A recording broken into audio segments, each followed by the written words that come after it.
Hello and welcome. In my last video, I gave a bit of an introduction to data lakehouses and how they came to be. In this video, I'm going to focus a bit more on the technology that has led to the wider adoption of this data design pattern. The idea of data lakehouses has been around for a while, but they were faced with huge performance challenges that largely limited the amount of people that were using them. But with new OpenTable formats such as Hudi, Data Lake, and Iceberg, that has started to change. One of the main aims of data lakehouses is to be able to support both business analytics reporting and data science and machine learning workloads in a performant way. One of the issues that data lakes have always faced is that the data that is needed to support analytics can often be spread across loads of different files in different formats, which can be hard to manage when faced with complex querying logic. In a relational database, it is relatively straightforward to join information across tables. But this is less true when you are storing large volumes of mixed data, which is structured, semi-structured, and unstructured data. This means that data lakehouses, when supporting SQL-like querying, face huge performance challenges compared to a relational database. ACID transactions are also a challenge, as if multiple files need to be accessed and modified as part of an operation, you need to set up complex logging systems. Ideally, we want to be able to treat this non-relational data as though it is relational, while still being able to support performant querying. To combat these challenges, OpenTable formats like Data Lake were developed to provide a metadata layer between the data itself and whatever query engine you choose to use. You can see here that the metadata layer and APIs sit between the storage and the query APIs. This layer is used to define and optimize how data access is managed. This allows you to implement ACID transactions, as you can easily tag and group files which need to be changed together.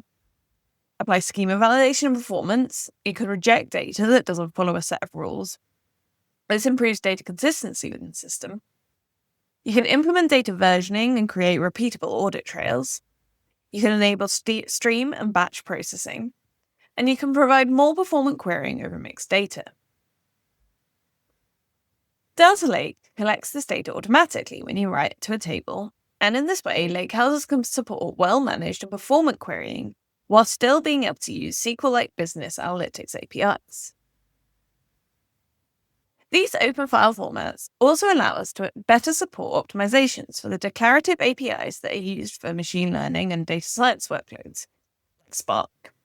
These declarative APIs are quite different from classical imperative APIs, where you just provide a list of commands that the system will execute. Instead, you provide a state that you want the system to create, and you're not concerned about the exact steps involved in achieving that state. For example, I want to combine two datasets within this range by matching these values and removing any records for which a certain statement is true. In this case, the optimization layer is able to decide how best to execute this query in a performant way. The performance enhancements that the metadata provides are achieved using multiple techniques. The first of these is indexing. Enabling indexing of data can have a massive impact on performance, as it allows you to build a data structure which supports faster access. In Data Lake, this means creating a reference table which allows lookup of data based on specific columns. This more targeted approach to data retrieval can have a massive effect on performance, especially compared to the table scan approach, which is often used in data lakes, especially when talking about large data volumes. Next, we have caching. In Data Lake, for example, data is cached on disk by the metadata layer, which greatly speeds up read access. Access files are automatically pasted in the storage of the local processing node, and copies are made of any files that are retrieved from a remote location. It also automatically monitors for changes, meaning that file consistency can still be maintained across the copies. As well as caching the data itself, additional or supplementary data is often used to speed up data access. For example, if you store statistics about a range of a certain column, when the data within a range needs to be accessed, like a date range or payments above a certain value, then the data can quickly be located. It can also let you skip large amounts of data if values are known to not be present. For example, if you're performing a merge on values equal to 1 to 10, and you store metadata about the range in each file, you can discount entire files that fall outside the range without needing to do any processing. The physical location of data within your storage can also have a huge impact on performance. In most cases, you will have regularly accessed or hot data, and then that which is cold or less frequently accessed. OpenTable formats increase performance by grouping these together, and even beyond that, they also group data that is regularly accessed at the same time, including across multiple dimensions. So a lot of this metadata is collected automatically when you add to Data Lake, but it is configurable should you choose.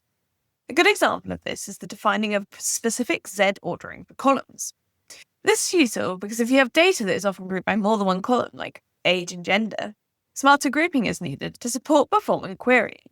Additionally, there are account-wide settings such as predictive optimization for Unity Catalog in Databricks, which means that instead of just collecting statistics for the first 32 columns in your schema, these statistics will be collected more intelligently. Overall, Data Lake and other OpenTable formats provide powerful metadata layers that sit in between your storage and query APIs. This lets you use a huge amount of management functionality and performance improvements compared to a traditional data lake, even when you're just using out-of-the-box functionality. These latest performance improvements have allowed a greater uptake of lakehouses in general and brought this data design pattern to a point that is being adopted throughout many data-driven organizations. This exciting step towards a unified data strategy is one that we've been waiting for a long time here at Engine. If you want to talk to us about how these new ideas and technologies can help you, why not drop us a line at hello@engine.com. Thanks for listening.